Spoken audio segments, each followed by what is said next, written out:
তো এই যে 18 তারিখে জন্মদিন গেল, 65তম জন্মদিন নাকি 65 বছর পূর্ণ হলো, 66তম জন্ম। 66তম জন্মদিন। অন্যদের চেয়ে আপনার যারা বন্ধু, যাদের সাথে তুই তোকারি সম্পর্ক, তাদের চেয়ে আপনার বয়স কত বেশি এভারেজ? 2-3 বছর বড় আমি হয়তো এক একজনের কাছ থেকে। কিন্তু তাদের তো অনেকের নানান কমপ্লিকেশন, অনেকে দুর্বল হয়ে গেছে, অনেকে মাজুর হয়ে গেছে, অনেকের বেশ কয়েকবার হসপিটালে যেতে হয়েছে। আপনি যে এখনো চাঙ্গা, আপনি যখন হেঁটে যান আমরা দেখি যে একটা ছোট একটা কি বলে এটাকে ব্যাগ নিয়ে আপনি ধুমধুমার হাঁটাহাঁটি করতেছেন। ঢাকা শহরের বিশেষ করে এই কাঁটাবন, শাহবাগ, ফকিরাপুল, এই যে এইসব এলাকার রাস্তা, প্রত্যেকটা রাস্তাই তো আপনাকে চিনে। মানে আপনি যে ভালো হাঁটতে পারেন এই সূত্রেই অন্তত রাস্তাগুলো চিনে নিতে হয়েছে আপনাকে। তো কেমন লাগতেছে? না, তুমি যে আমার বন্ধুদের কথা বললা, ওদেরটা বাইরে থেকে দেখা যায় হয়তো অনেক কিছু, আর ওদের যে জিনিসগুলো বাইরে থেকে দেখো তা আমার ভেতরে ওই একই জিনিস বসবাস করছে। মাজুল অনেক কিছু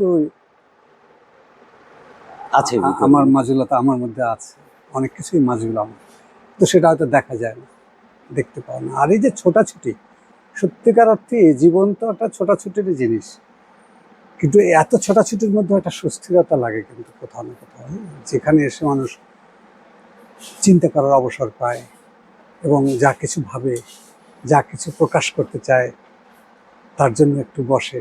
হুম। সেই বসাটা যে আমার মধ্যে নেই বা হয়নি তা না,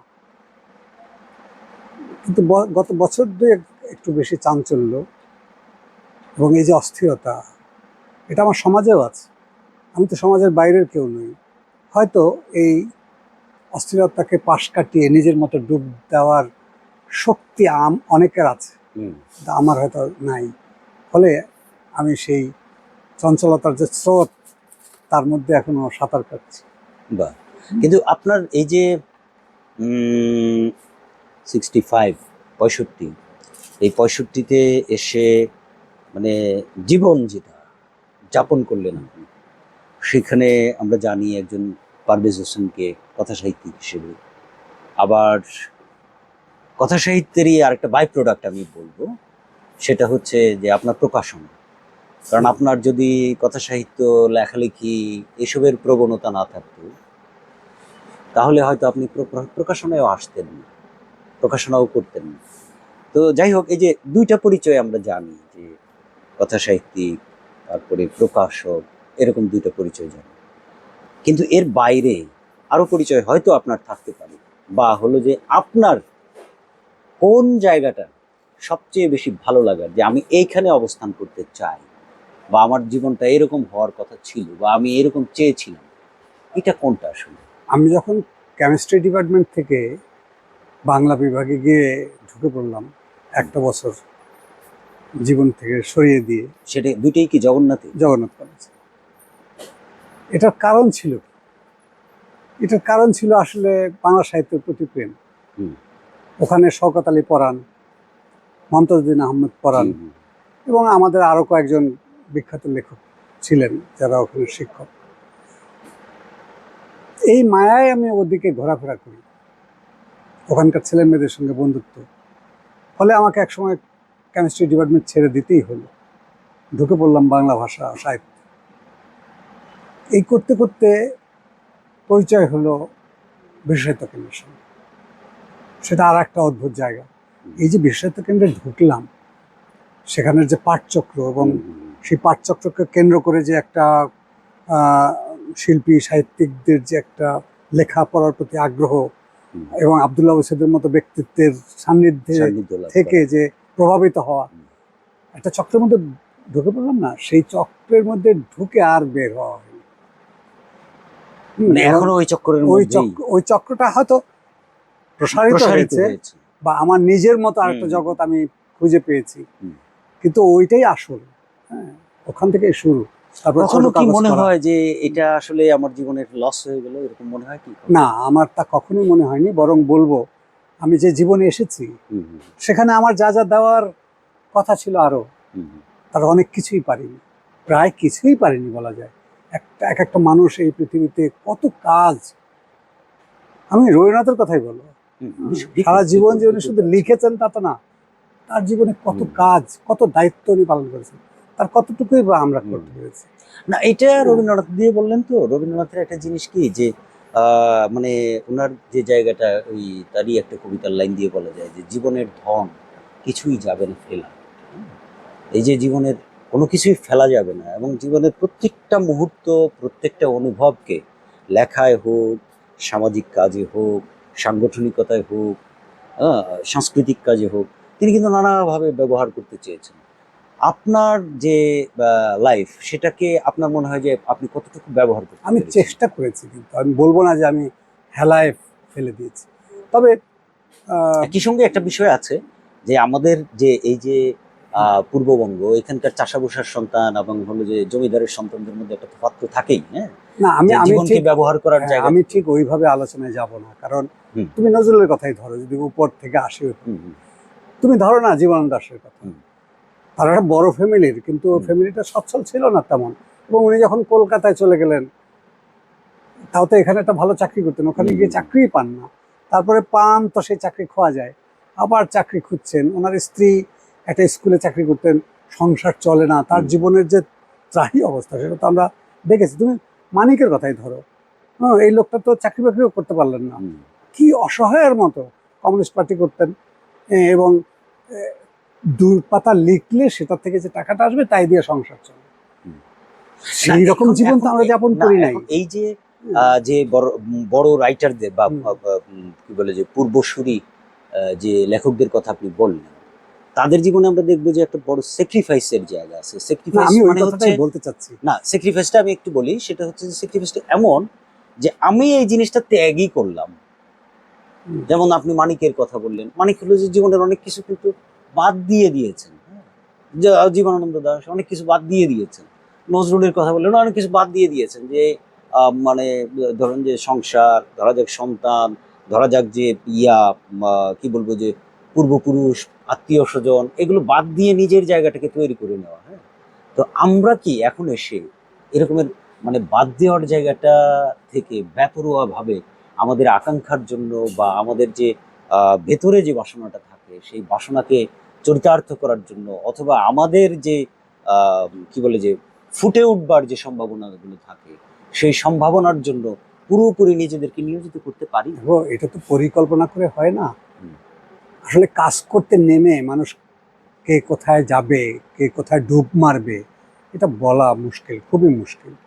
তো আমরা বাইরে থেকে হয়তো মনে হতে পারে যে এই লোকটা কেন লেখালেখির প্রতি আরো হুম, একটু সময় দিতে পারত।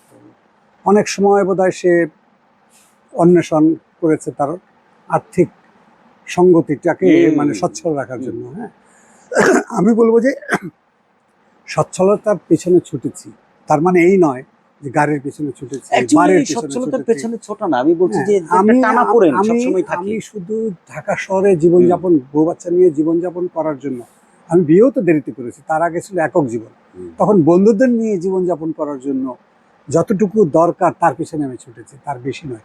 কিন্তু আকাঙ্ক্ষাটা চিরকালই ছিল যে আমি রাইটার হব, আমি লিখব।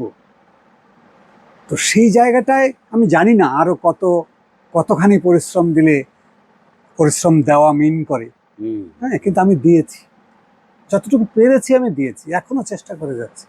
কিন্তু রোজই মনে হয় থিতু হওয়া দরকার, রোজই মনে হয় টেবিল চাপড়ে বসে থাকা দরকার, রোজই মনে হয় না না না, অনেক কম হয়ে গেল, কম হয়ে গেল, কম হয়ে গেল। আমি আরেকটা জিনিস বলতে চাই এই প্রসঙ্গে, যে আর্থসামাজিক বাস্তবতা, বিশেষ করে বাংলাদেশে মতো দেশে আমরা যারা হলো যে এই রকমের মানে শিল্প সাহিত্য চর্চা করার চেষ্টা করি, তারা, এবং ধরা যাক যে ইউরোপের কোনো একটা দেশের, ইউরোপ বলতে আমি অনেক ইউরোপের দরিদ্র দেশও আছে, সেগুলোর কথা মিন করছি না, হুম। যেটাকে আমরা আসলে কি বলে যে আর্থসামাজিক বাস্তবতার দিক থেকে সমৃদ্ধ দেখি, সেই ইউরোপের একজন লেখকের জীবনের মধ্যে আপনার একটু তুলনা টানলে কি মনে হয়? দেখো, পৃথিবীর কোনো জায়গার মানুষই যে একেবারে স্বচ্ছন্দে এসে শিল্প সাহিত্য বা শিল্প সাহিত্যের অন্য যে কোনো মাধ্যমে যে একেবারে কি বলবো যে কুসুম বেছানো পথ, সেখান থেকে সে প্রত্যহ হাঁটছে, মোটেই তা নয়, হুম, মোটেই তা নয়। আমি এও তো জানি যে মার্কসের মতো মানুষকে হুম, হুম, ঘরের মধ্যে যে জায়গাটাতে শুধু পায়চারি করতেন, সেখানে ওই যে ক্ষেতের ভেতর থেকে হাঁটলে যেমন একটা পথ তৈরি হয় না, পায়ে পায়ে একটা পথ, তার কার্পেটের মধ্যে এরকম পথ তৈরি হয়ে গেছিল যে জায়গায় উনি পায়চারি করতেন। মানে কোথাও যে যাচ্ছেন না, সারাদিন পায়চারি করছেন আর লিখছেন, পায়চারি করছেন আর পড়ছেন। তো ওই পায়চারিটা এক একটা যুগে এক এক রকম থাকে। হ্যাঁ, কিন্তু আমাদের এই সময়টা এমন হয়েছে যে আমাকে চারদিক এমন করে টানছে ভাই। হ্যাঁ, এত শৃঙ্খল আমার হাতে পায়ে গলায় কোমরে পেঁচানো, এই টানের চোটে ছেঁড়া খোড়া একটা অবস্থা। সেই ছেঁড়া খোড়া অবস্থার মধ্যেও যা পারা যায় তা করছি, কিন্তু আমার আত্মা বলে যে তোমার যা দরকার ছিল যতটা, তা তোমার দ্বারা হয়নি। একই সঙ্গে আরেকটা বিষয় দেখবেন যে আপনি যে এই যে ইউরোপের কথা বলছিলাম আমরা, যে বুদ্ধদেব বসু, আপনি মার্কসের কথা বললেন, মার্কসের সময়ের বাস্তবতার কথাও বললেন এবং মার্কসের ডেডিকেশনের কথাও বললেন, কিন্তু আমরা দেখব যে বুদ্ধদেব বসু ইউরোপে জন্ম নেওয়া লেখক এবং এই ধরেন ভারতবর্ষে জন্ম নেওয়া লেখকের মধ্যে তুলনা টেনে একটা প্রবন্ধ লিখেছিলেন। আমার প্রবন্ধটা থেকে যেটুকু মনে পড়ছে সেটুকু বলি, যে ইউরোপে যখন একটা বই প্রকাশিত হয় কোনো একজন লেখকের, তখন সেটা প্রথম সংস্করণ বা হলো যে একদম যেটাকে বলা হয় যে পরীক্ষামূলক কপি, সেটাই মুদ্রিত হয় 1200 কপি। আর যদি বইটা মানে রেডি হয়ে যায় যে হ্যাঁ এটা পাবলিশ করবে কোনো প্রকাশক, সেটা 12,000 কপির মতো প্রকাশিত হয়। অর্থাৎ প্রথম দফায় সে একটা হ্যান্ডসাম রয়্যালিটি পেয়ে যায়, যেটা দিয়ে সে মোটামুটি একটা জীবনযাপন করার মতো অবস্থা তৈরি হয় তার। সেই বাস্তবতা তো আমাদের এখানে নাই। আমি ওই জায়গাটা ধরেও কথাটা বলছি। আমরা আমাদের দুর্ভাগ্য, আমাদের দেশে আগে, বেশ আগে যখন লেটার প্রেস ছিল, হ্যাঁ, তখনও একটা কবিতার বই যদি বেরোতো একজন কবির 1200 কপি ছাপত, এবং 1250 কপি ছাকলে অন্তত 50% রয়্যালটি তাকে আগে দিত, সামান্য হলেও। কিন্তু এখন তো 200 কপি বই ছাপে। মানে বইয়ের বাজার অনেক বড় হয়েছে, প্রচুর বই বের হচ্ছে,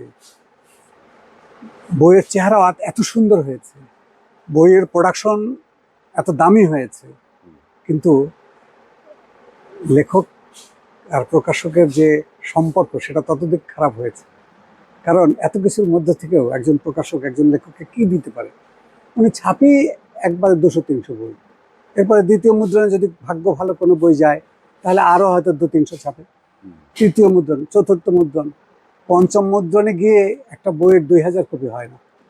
তাহলে এরকম বাস্তবতায় লিখে টাকা পয়সা, এটা না, এখানে আমি দুইটা জিনিস বলবো, যে একটা বাস্তবতা আমরা দেখি যে সারা বিশ্বেই যে বিশেষ করে যে দেশগুলোকে আমরা সমৃদ্ধ দেশ বলি, সেই দেশগুলোতে একটা নীতি থাকে, গ্রন্থনীতি বলা হয়ে থাকে সেটাকে, বা হলো যে সেই নীতি ও কাঠামোর আওতায় আমরা দেখব যে প্রত্যেকটা যে ছোট অংশ সমাজের, রাষ্ট্রের, যে স্থানীয় সরকারের, সেই জায়গাগুলোতেও একটা বই প্রকাশিত হওয়া মাত্র সেই বইয়ের দু একটা কপি সরকারের উদ্যোগে পৌঁছে যায়।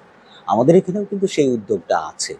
সেই উদ্যোগটা গণগ্রন্থাগার, অর্থাৎ গ্রন্থ যেটা মূল পাঠাগার আর কি, পাবলিক লাইব্রেরি আমরা যেটা বলি, যে এই যে অধিদপ্তর বা হলো যে জাতীয় গ্রন্থ কেন্দ্র, এগুলোর মাধ্যমে কিন্তু ডিস্ট্রিবিউট হয়, তারা কালেক্ট করে, সেটা ঠিক আছে, কিন্তু সেইটার পরিমাণ অত্যন্ত কম।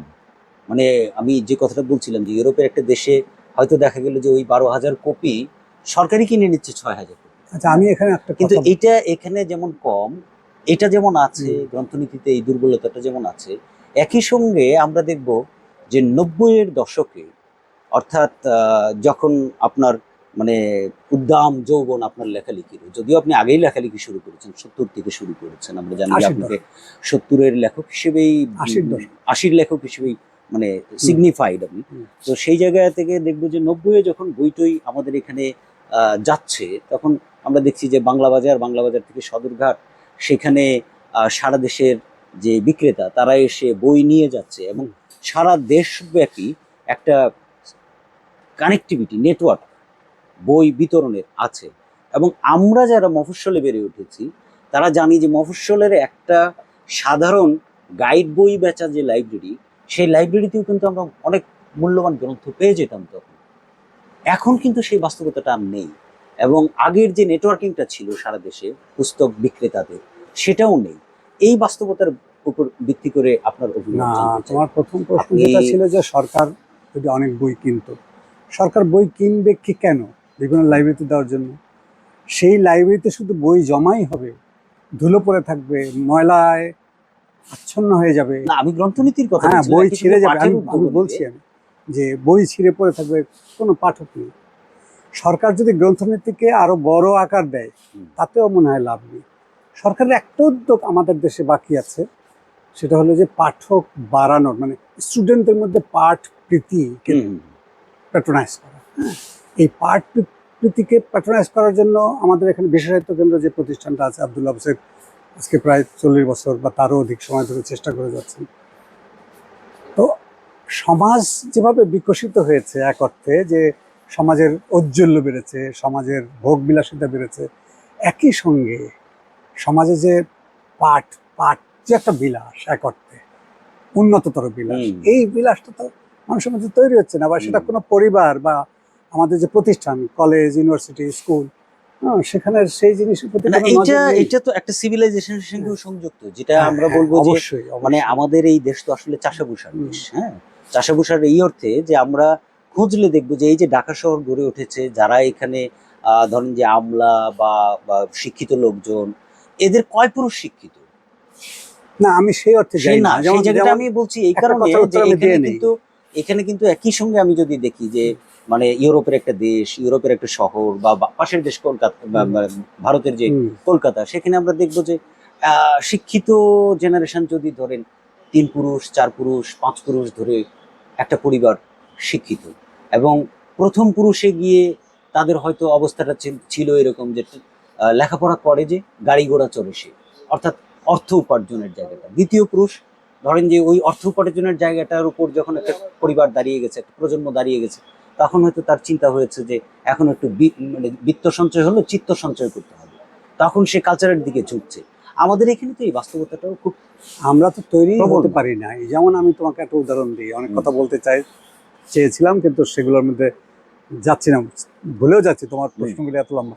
যে তুমি ধরো ঢাকায় একটা ফ্ল্যাট কিনছো হুম, হুম, 80 লক্ষ টাকা দিয়ে, খুব করে আরো 20 লাখ টাকা দিয়ে তুমি ডেকোরেশন করলা।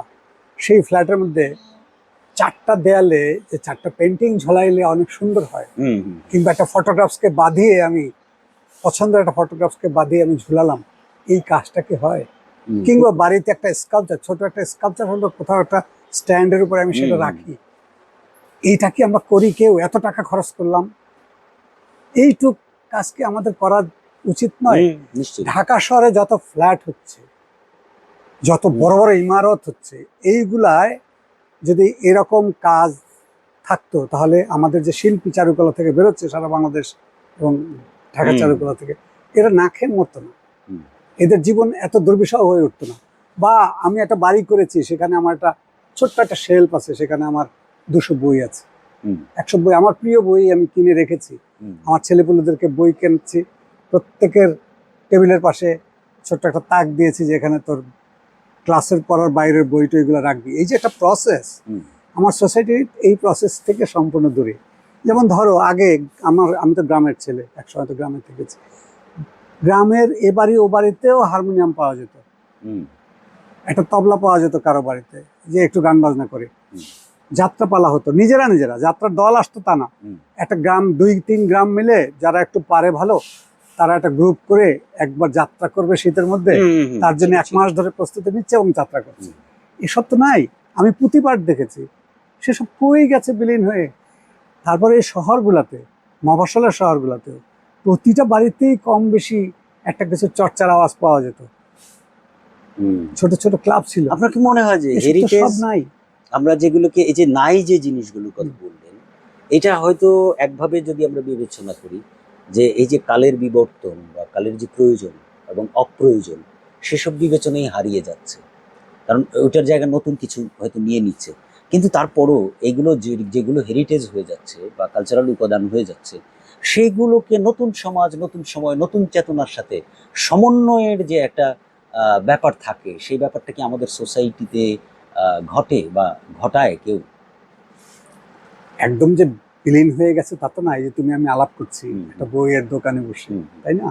বিলীন তো কোনো কিছু হয়ে যায়নি একেবারে, কিন্তু যা হওয়ার কথা ছিল তার চেয়ে যখন দেখি যে নিচে নামছে আর কিছু, হুম, অর্থাৎ সবকিছু রঙিন হয়ে উঠছে, চকচক হয়ে উঠছে, বিলাসী হয়ে উঠছে, খরুচে হয়ে উঠছে, হুম, কিন্তু প্রপার জায়গাটায় অ্যাটেনশন নেই। হুম, যে একটার সঙ্গে আরেকটার সঙ্গে আরেকটা রিলেটেড হয় না। এই জায়গাগুলো এত দুর্বল হয়ে উঠেছে এবং একই জায়গায় ধর্মীয় মৌলবাদিতা হুম, এই ফাঁকা জায়গাগুলোকে গ্রাস করে ফেলেছে। কিংবা আমি বলতে চাই যে ওর হুম, চাপ আমার সাংস্কৃতিক জায়গাটাকে দূরে সরিয়ে নিয়েছে। কিন্তু ধর্মও তো আমার সংস্কৃতি, হুম, ধর্মকেও যে সাজানো যায়, হুম, জীবনের আলো দিয়ে সাজাতে হয়, কারণ ওটা আমার জীবনের অংশ। হুম, শুধু আমি পরকাল নিয়ে ভাবলে তো হচ্ছে না। তো এই যে ইহকালও তো ধর্মেরই একটা অংশ, তাই না? হুম, শুধু পরকালের জন্য আমি ধর্ম করছি তা না, ইহকালেও কালকেও আমি ধর্ম দিয়েই তো সাজাচ্ছি হুম, নিশ্চয়ই। যারা ধার্মিক। তো এটাকে সাজাবার বেলায় যে সাজ যেটাকে বলে, বা বা তুমি ধরো এটাকে যে নান্দনিক করার হুম, যে হুম। ব্যাপার আছে, আমি যে ধর্মাচরণ না, করি ঠিক একইভাবে তারও তো আমরা দেখবো যে নান্দনিকতা আমাদের আছে। এখানকার যে মোগল সময়ের যে সেটা হচ্ছে না, স্থাপত্যগুলো হ্যাঁ, আছে, দেখো যে দেখলে বোঝা যায় না। যে মিনিয়েচার গুলো আছে, এটাও তো একটা মানে ধর্মীয় মতাদর্শের জায়গা থেকেই ওরা হলো যে এখানে রাজত্ব করেছে হুম, সেটা বলা যেতে পারে। বা পৃথিবীর যেখানেই আমরা যেটাকে বলি মুসলিম সভ্যতা, যে বা মধ্যযুগের যে সভ্যতা, যে রাজত্বগুলো আমরা দেখি, হুম। সেই সাম্রাজ্য বা রাজত্বগুলোতে আমরা দেখব যে তারাও আসলে ধর্মের মধ্যে কতভাবেই না কত থেকেও কিছু কত করেছে। কিছু হুম। করেছে। তো এই কড়াকড়ি জায়গাটা শুধুই এখন বিলাস আর ভোগ। আমি বলি যে এই দুনিয়াটা এমন হয়েছে, আর একটা বড় ক্ষতি কিংবা আর একটা বড় পরিবর্তন, ক্ষতি যদি নাও বলি, সেটা হচ্ছে ডিভাইস। হুম, এই যে প্রত্যেকের হাতে একটি করে ডিভাইস আছে এবং সেটা অন করার সাথে সাথে যে তুমি সারা পৃথিবীর মধ্যে ঢুকে পড়ছো, হুম, অবারিত দ্বার, অজস্র জিনিসের মোহে তুমি তুমি কোনটা রেখে কোনটা ধরবে? তোমার আঙ্গুল শুধু নড়ছে প্রতি সেকেন্ডে, তুমি সুস্থির হচ্ছে না কিন্তু কোনো কিছুতে। এই যে অস্থিরতা, এই যে আমার প্রাণের ভেতরে যে চঞ্চল, হ্যাঁ, কিন্তু সেই চঞ্চল কিন্তু সুদূরও পিয়াসী নয়। হুম, এ চঞ্চল হচ্ছে ভোগ পিয়াসী। আচ্ছা। হুম, তুমি চঞ্চল হে তুমি সুদূরেরও হুম, পিয়াসী, সুদূরের পিয়াসী। সেই চঞ্চলতা অন্য জিনিস। হুম, আর এই চঞ্চলতা চঞ্চলতাই, কিন্তু এটা হুম। এটা আর এক জিনিস। মানে এটা ভোগের ভোগ উদ্দীপনা। ভোগের উদ্দীপনা, মানে হুম, এর মধ্যে আমরা হাবুডুবু খাচ্ছি। আমি জানি না যে মানুষ তো বের হয় এক জায়গায়, হুম, তো হুম, থাকবে না সেরকম। হুম, আমরা একটা নতুন কিছুর মধ্যে ঢুকছি আমার মনে হুম, হয়। এবং ওই যে নতুন পানিতে পুঁটি মাছের যে দশা হয়, হুম, কই মাছগুলো যেমন আহ, এক জায়গা থেকে আরেক জায়গায় সরতে গিয়ে হুম, টপাটপ মানুষের হাতে ধরা পড়ে যায়। হুম। হ্যাঁ, তা আমরা আমাদের এটা জীবন বাংলা ভাষায় ওই যে একটা হ্যাঁ, শব্দ আছে খুব কি বলে যে জমকালো, উজ্জয়িনী বলে যেটাকে, হ্যাঁ? হ্যাঁ, তো আমাদের ময়মনসিংহ অঞ্চলে এটাকে বলে উজ্জায়। উজ্জায়, হ্যাঁ, এই যে উজ্জায়ের উজ্জাইছে মাছ, আর কি, হ্যাঁ, হ্যাঁ, উজাইছে যেটা হ্যাঁ, এই বলে। যে উজায়, যে এই উজা অবস্থার মধ্যে আমরা আছি, হুম, উজানু অবস্থার মধ্যে আছি। এই উজানু অবস্থা সঠিক শব্দ কিনা বাংলা আমি জানি না। হুম, তোমার উজানো কি হুম, উজায়, এই অর্থে হুম, আমি হুম, এটা বললাম যে এই যে উজানো যে হুম, পরিস্থিতি, এই পরিস্থিতির মধ্যে হাবুডুবু খাচ্ছি আমার ধারণা। তো পরিত্রাণ একটা পথ তো আমরা আসবে। হুম। হুম, সবসময় তো পথের দিশা খুঁজি আমরা, না তো মানুষের এইরকমের জীবন। চঞ্চল অস্থির একটা সময়ে